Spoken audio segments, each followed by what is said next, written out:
അസ്സലാമു അലൈക്കും വറഹ്മത്തുള്ളാഹി വബറകാതുഹു. മനുഷ്യന്മാർ പലവിധമാണല്ലോ. പല വിധത്തിലുള്ള സ്വഭാവമുള്ള ആളുകളാണ് നമുക്ക് ചുറ്റുമൊക്കെ ജീവിക്കുന്നത്. ചില ആളുകൾ ഒറ്റപ്പെട്ട് തന്നിലേക്ക് ചുരുങ്ങി താനും തൻ്റെ കുടുംബവും അല്ലെങ്കിൽ സ്വന്തം ശരീരം, സ്വന്തം കാര്യം നോക്കി ജീവിക്കുന്ന ആളുകൾ.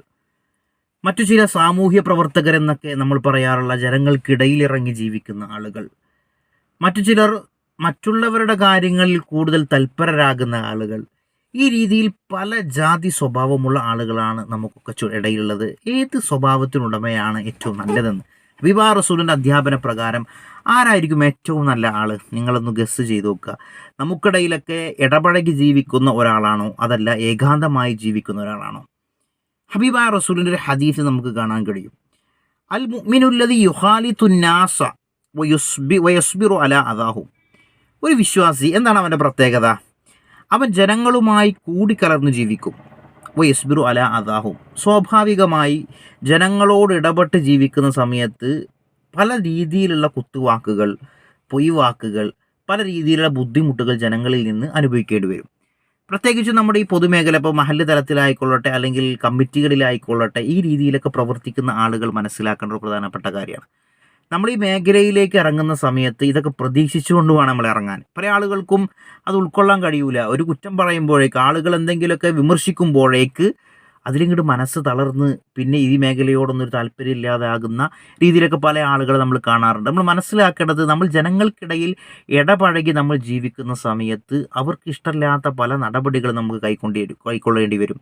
എല്ലാവരെയും തൃപ്തിപ്പെടുത്തിക്കൊണ്ട് നമുക്ക് ജീവിക്കാൻ കഴിയില്ല എന്നുള്ളതാണ്. ഹബീബായ റസൂലിന് പോലും, ആ റസൂൽ ഇപ്പോൾ മലൻ്റെ മുകളിൽ ഇരുന്ന് കൊണ്ട് ഒറ്റയ്ക്കിരുന്ന് ധ്യാന നിമഗ്നനായിരുന്നിരിക്കുകയാണെങ്കിൽ ആരും റസൂലിന് ശത്രുക്കൾ ഉണ്ടാവില്ലല്ലോ.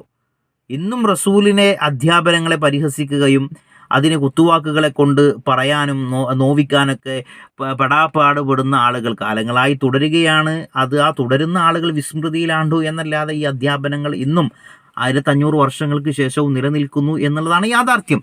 എന്തായാലും ഞാൻ പറഞ്ഞു വന്നത്, ജനങ്ങൾക്കിടയിൽ കൂടിക്കലർന്ന് ജീവിക്കുന്ന സമയത്ത് അവരിൽ നിന്ന് ബുദ്ധിമുട്ടുകൾ ഉണ്ടാകും.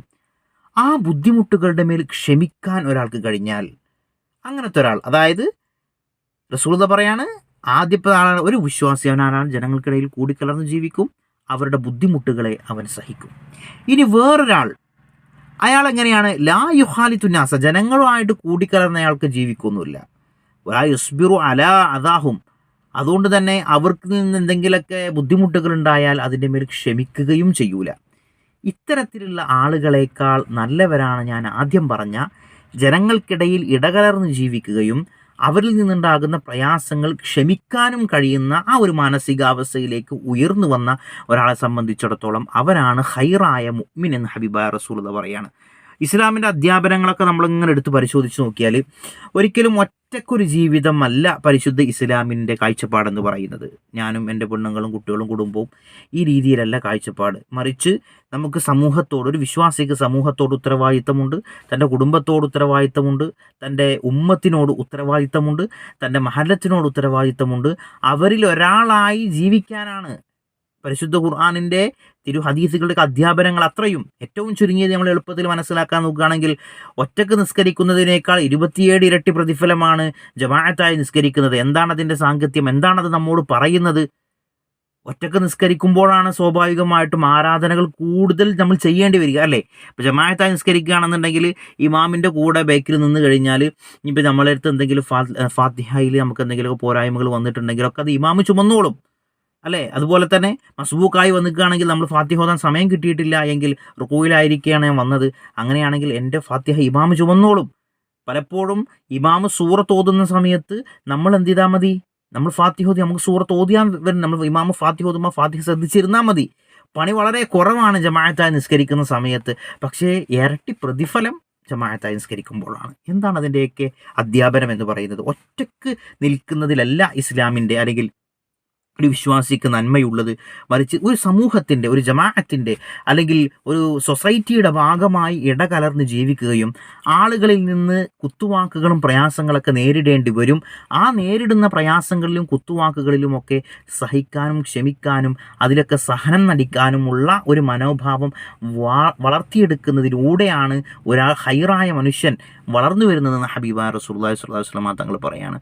അതുകൊണ്ട് ചലഞ്ചുകളെ ഏറ്റെടുക്കാനും ഇത്തരത്തിലുള്ള വെല്ലുവിളികളെ ജീവിതത്തിലേക്ക് കടത്തിക്കൊണ്ടുവരാൻ അതിൻ്റെ മേലേക്ക് ക്ഷമിച്ചു വലിയ പ്രതിഫലങ്ങളൊക്കെ ആർജിക്കാൻ നമ്മൾ സന്നദ്ധരാവണം. വീട് വിട്ട് പുറത്തിറങ്ങിയിട്ട് ദീനി പ്രബോധന രംഗത്തും ഇസ്ലാമിൻ്റെ ആ ഒരു ജീവിപ്പിക്കുന്ന ഇസ്ലാമിനെ സജീവമാക്കുന്ന പ്രവർത്തനങ്ങളിലൊക്കെ നമ്മളൊക്കെ ഏർപ്പെടണം. പ്രത്യേകിച്ചും പരിശുദ്ധമായിരിക്കുന്ന ഈ റബീഉൽ അവ്വലിൽ അള്ളാഹു നമുക്ക് തൗഫീഖ് നൽകി അനുഗ്രഹിക്കട്ടെ. അസ്സലാമു അലൈക്കും വറഹ്മത്തുള്ളാഹി വബറകാതുഹു.